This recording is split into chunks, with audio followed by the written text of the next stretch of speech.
Présidentielle au Cameroun, 6,5 millions d'électeurs sont attendus aux urnes pour élire le prochain président camerounais ce dimanche.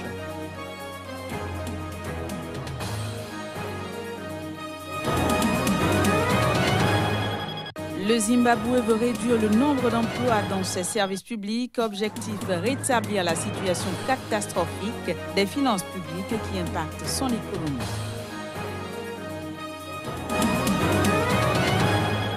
Puis découverte d'une nouvelle espèce de dinosaure géant en Afrique du Sud, l'annonce a été faite par une équipe de paléontologues.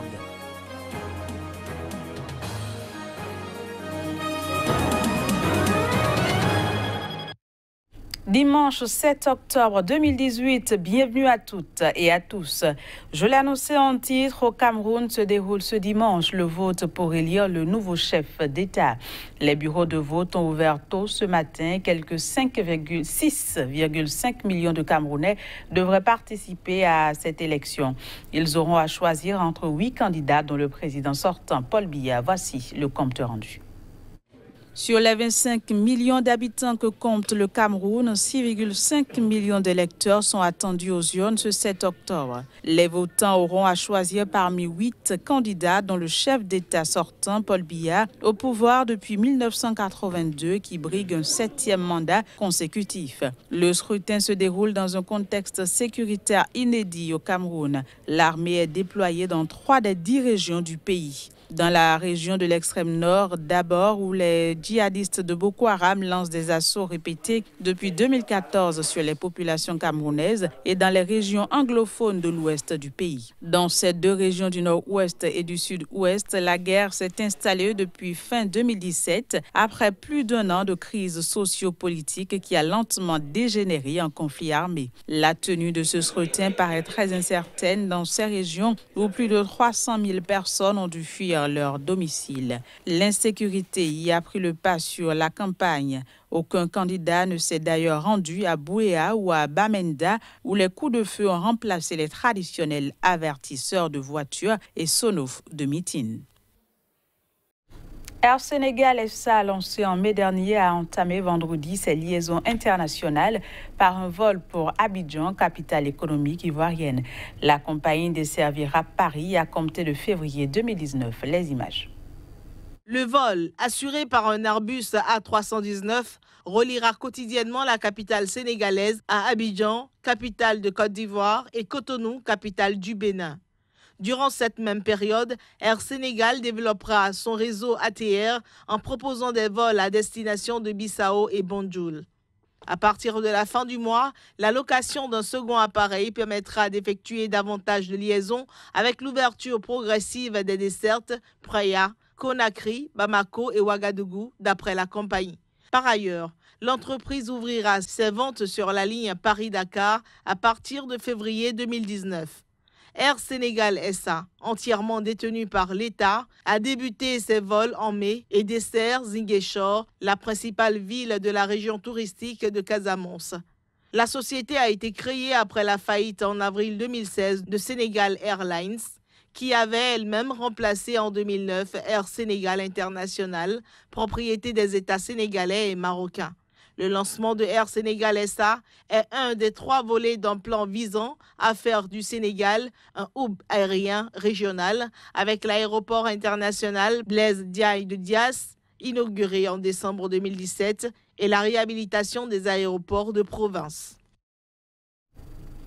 Le Zimbabwe va supprimer des emplois dans ses services publics. Le but est de rétablir la situation catastrophique des finances publiques qui impacte son économie. L'annonce a été faite vendredi par le ministre des Finances de ce pays.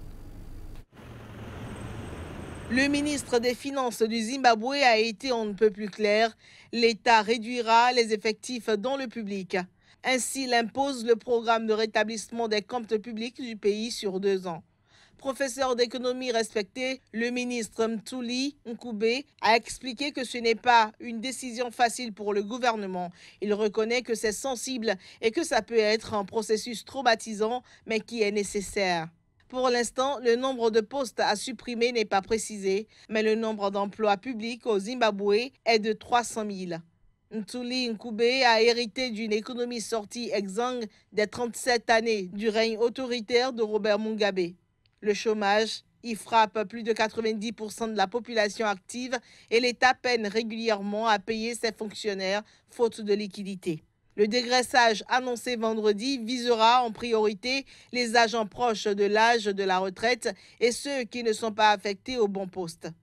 Par ailleurs, faute d'une réduction rapide de la masse salariale, le déficit du pays pourrait déraper pour atteindre jusqu'à 2,7 milliards à la fin de cette année. Le président Emmerson Mnangagwa a promis de combattre la corruption et de relancer l'économie du pays, notamment en y faisant revenir les investisseurs étrangers qui l'avaient déserté. Toujours au Zimbabwe, les autorités ont opté pour une campagne de vaccination afin d'enrayer l'épidémie de choléra qui a fait au moins 49 morts le mois dernier. Cette épidémie avait été détectée pour la toute première fois le 5 septembre dans le township de Glenview, près de Harare. Reportage. La campagne de vaccination orale contre le choléra lancée au Zimbabwe mobilise du monde. 1,4 million de personnes sont visées par l'opération. Elles vivent dans des zones de forte densité et sont âgées d'au moins 1 an. Je suis heureuse que mon enfant et moi ayons été vaccinés contre le choléra parce que beaucoup de gens sont morts après avoir été infectés. Je pense que ce vaccin est efficace parce que sinon, tous ces parents et leurs enfants ne viendraient pas ici. Le gouvernement a bien fait jusqu'à maintenant pour nous aider parce que nous n'avions jamais eu ce genre de prévention auparavant et que c'est un progrès. Début septembre 2018, l'épidémie de choléra, une infection aiguë provoquée par l'ingestion d'aliments ou d'eau contaminée, a éclaté dans un quartier défavorisé d'Harare avant de se propager dans le reste de la capitale, puis dans le pays. À ce jour, 49 personnes en sont mortes et quelques 9000 cas suspects ont été enregistrés. Pour enrayer le mal, une seconde dose de vaccin sera administrée dans les 6 mois afin d'assurer une protection pour au moins 3 ans. En dehors du vaccin, le meilleur moyen d'empêcher le choléra reste l'accès à des sanitaires propres, de l'eau potable et le respect des règles d'hygiène. Cette édition se poursuit. En Tunisie, l'état d'urgence a été prolongé jusqu'au 6 novembre. Instauré dans le pays en 2015 des suites d'une série d'attaques djihadistes sanglantes, il est maintenu alors que règne en Tunisie un climat tendu à l'approche des élections législatives et présidentielles prévues pour 2019. L'état d'urgence se poursuivra en Tunisie jusqu'au 6 novembre prochain. Ainsi en ont décidé les autorités du pays en raison du contexte politique tendu qui règne à cause des tiraillements suscités par l'approche des élections législatives et présidentielles prévues en 2019. La décision a été prise à la suite d'un entretien qui a eu lieu entre le chef de l'État, Bédi Caïd Essebsi, et ses ministres de la Défense et de l'Intérieur. Les 3 personnalités ont parlé de la situation sécuritaire et militaire dans le pays et sur les frontières. Mais rien n'a filtré des raisons qui ont motivé la présente prolongation de l'état d'urgence dans le pays. Décrété pour la première fois le 24 novembre 2015 en Tunisie après un attentat contre un bus de la sécurité présidentielle à Tunis qui avait fait 12 morts et fut revendiqué par le groupe État islamique, l'état d'urgence octroie des pouvoirs d'exception aux forces de l'ordre. Il permet notamment l'interdiction des grèves et des réunions de nature à provoquer le désordre ou encore l'adoption de mesures pour assurer le contrôle de la presse. Des Algériens ont commémoré à Alger le 5 octobre 1988, date à laquelle a éclaté une violente contestation dans le pays. Laquelle violence accouchera de réformes politiques sans précédent dans ce pays. Voici les précisions. 30 ans après la violente contestation du 5 octobre 1988, qui accouchera de réformes politiques sans précédent, l'ex-parti unique reste malgré tout hégémonique et les jeunes ont peu de perspectives d'avenir. 30% d'entre eux sont au chômage et beaucoup peinent à se loger. En 1988, pourtant, des pénuries et une flambée des prix alimentent un contexte de contestation sociale et de violentes émeutes éclatent dans la nuit du 4 au 5 octobre à Bab El Oued, quartier populaire d'Alger. Elles s'étendent le 5 au reste de la capitale, puis à d'autres villes du pays. L'état de siège est déclaré et l'armée chargée de rétablir l'ordre. C'est fondamental d'être ici aujourd'hui, comme chaque 5 octobre, depuis 27 ans que nous commémorons cette date qui a fait tourner l'histoire de l'Algérie, qui est une nouvelle libération pour les Algériens. La place des Martyrs, qui est une place très symbolique, parce que les événements d'octobre 88, cette place a été le théâtre du mouvement d'octobre 88. Cette commémoration, pour nous, c'est un devoir. Tout d'abord, un devoir pour la mémoire, un devoir contre l'oubli. Et aussi, c'est un appel à toutes les forces vives, progressistes, démocratiques, mouvements sociaux, syndicats, de dire le 5 octobre, c'est votre fête aussi. Parce que si aujourd'hui, vous pouvez exister en tant que parti, en tant que syndicat, en tant que journaliste, en tant que dynamique, c'est grâce au soulèvement d'octobre 88. Donc nous avons des dettes envers cette génération qui se sont sacrifiées. Les événements d'octobre 1988 ont fait 159 morts selon un bilan officiel et plus de 500 selon les militants des droits de l'homme. Une loi d'amnistie a empêché de désigner les responsables de la répression. Une équipe de paléontologues vient d'annoncer la découverte d'une nouvelle espèce de dinosaure géant. Ces animaux régnaient il y a 200 millions d'années sur le territoire de l'actuelle Afrique du Sud. Suivez plutôt.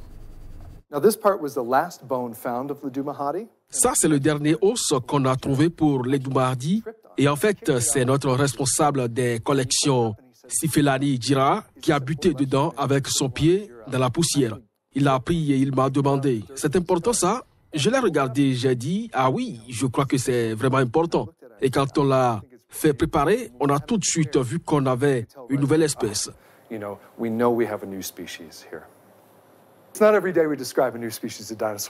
Ce n'est pas tous les jours qu'on décrit une nouvelle espèce de dinosaure.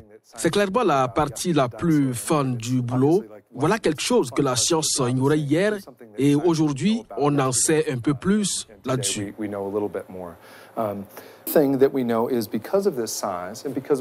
À cause de la taille du fémur et de ce qu'on sait de nos archives de fossiles, on sait qu'à ce moment-là, il y a 200 millions d'années, au début du pré-jurassique, il n'y avait rien de plus gros sur Terre. C'est littéralement le plus gros dinosaure qui ait foulé la Terre à cette époque, à notre connaissance. Après cela, ils sont devenus encore plus grands, mais celui-ci est le premier des vrais géants. Voilà, ce sera tout pour cette édition. Merci de nous avoir suivis et très bonne suite de programme sur Sika TV. Au revoir et à bientôt.